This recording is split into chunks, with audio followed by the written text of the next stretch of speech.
Nurmalita Lestari dan rekan saya Neza Febriana. Di sini kami akan membuat video untuk tugas ujian lab mata kuliah keperawatan jiwa dengan judul Naskah Pengkajian dan Implementasi Keperawatan terhadap Pasien yang Berduka Disfungsional Akibat Kehilangan Anggota Keluarga. Saya sebagai perawat dan rekan saya Sebagai pasien. Terima kasih, selamat menyaksikan. Assalamualaikum, selamat pagi Ibu. Waalaikumsalam, selamat pagi juga Sus. Perkenalkan, saya dengan perawat Nurmalita Lestari. Ibu bisa panggil saya perawat Tari. Hari ini saya bertugas dari jam 1 siang sampai jam 5 sore nanti, sekaligus perawat yang bertanggung jawab untuk merawat Ibu. Sebelumnya, boleh saya tahu dengan Ibu siapa? Saya dengan Ibu Neza. Baik, dengan Ibu Neza. Kalau saya perhatikan, Ibu sering menyendiri dan sesekali menangis. Apakah itu benar, Ibu? Iya Sus, benar. Benar. Kalau boleh saya tahu, apa yang Ibu rasakan saat ini? Saya merasa sedih, jadi saya sering menyendiri Sus. Oke, baik. Jadi begini, bagaimana kalau kita berbincang-bincang sekitar 30 menit untuk membahas perasaan Ibu, apa saja yang Ibu rasakan, dan bagaimana kondisi Ibu sekarang. Menurut Ibu, apakah 30 menit waktu yang terlalu lama atau cukup? Cukup Sus. Oke, nanti juga saya akan menjelaskan bagaimana cara mengungkapkan perasaan secara verbal atau dengan bercerita ya Bu ya. Apakah Ibu bersedia? Bersedia. Baik, kita mulai ya Bu ya.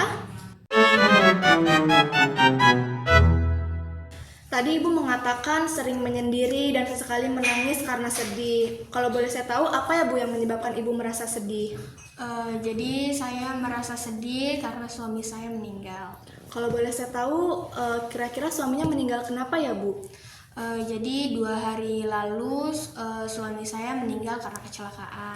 Baik, apakah Ibu memiliki seorang anak? Iya Sus, saya memiliki 2 anak perempuan. Oke, baik. Jadi begini Bu, saya turut berduka cita atas kehilangannya suami Ibu, dan saya paham betul apa yang Ibu rasakan, rasa sedih dan kehilangan yang Ibu rasakan. Cuman dengan Ibu bersedih secara berlarut-larut, itu justru akan memperburuk kondisi kesehatan Ibu, apalagi Ibu tidak makan, mandi, dan menutup diri dari lingkungan. Dan juga kalau misalkan suami Ibu tahu kondisi Ibu saat ini, beliau akan merasa sedih. Ditambah Ibu memiliki seorang anak, yang dimana seorang anak Ibu itu membutuhkan sosok Ibu untuk memberikan semangat dan dukungan dari kejadian yang menimpa Ibu kemarin. Jadi saya punya 3 cara untuk mengurangi rasa sedih. Yang pertama itu dengan cara mengungkapkan perasaan secara verbal atau bercerita. Yang kedua mengalihkan ke aktivitas fisik. Yang ketiga berserah diri. Apakah Ibu ingin mencobanya? Ingin Sus, ingin coba. Oke, untuk sekarang kita coba cara yang pertama, yaitu mengungkapkan perasaan secara verbal. Kita bisa mulai sekarang ya Bu. Iya Sus. Untuk tempat, apakah Ibu ingin di sini? Di sini saja Sus, saya merasa nyaman. Oke, baik. Untuk teman bercerita, apakah ada anggota keluarga yang Ibu percaya atau yang Ibu nyaman diajak ngobrol? Tidak ada Sus. Baik, kalau tidak ada, Ibu bisa berbicara kepada saya. Saya akan sesekali lebih sering untuk datang ke ruangan Ibu untuk berbincang-bincang ya Bu ya. Atau mungkin Ibu bisa dengan perawat yang lain. Apa kita memulainya sekarang? Boleh Sus. Oke, kita mulai ya Bu ya.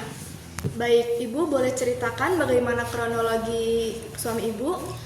Jadi 2 hari lalu suami saya itu baru pulang dari tempat kerjanya ya, dari pabrik. Itu belum jauh dari pabrik, suami saya dari jalan arah lawannya itu ada motor yang sangat mungkin dengan kecepatan tinggi, sangat ngebut sekali sehingga menabrak suami saya. Karena mungkin kecepatannya yang tinggi membuat suami saya terpental jauh.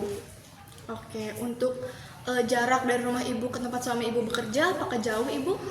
Jaraknya itu sekitar 45 menit sampai 1 jam saja sih.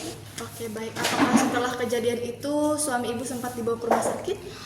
Tidak, ketika hari itu saya ditelepon oleh polisi langsung mengabarkan kalau langsung meninggal di tempat.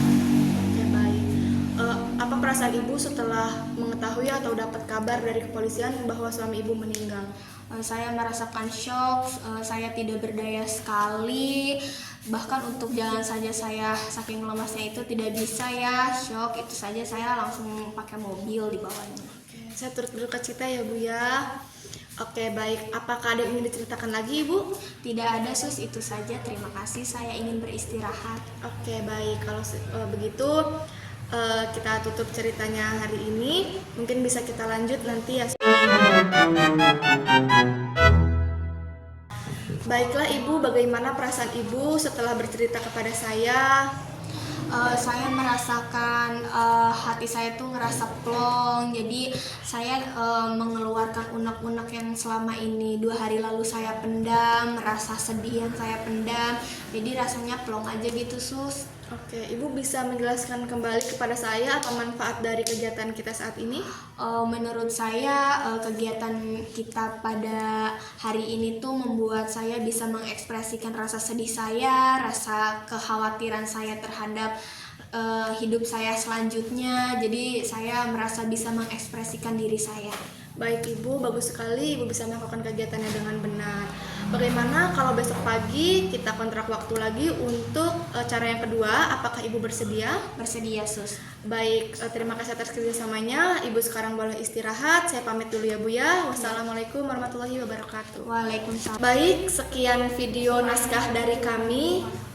Kurang lebihnya mohon maaf. Assalamualaikum warahmatullahi wabarakatuh.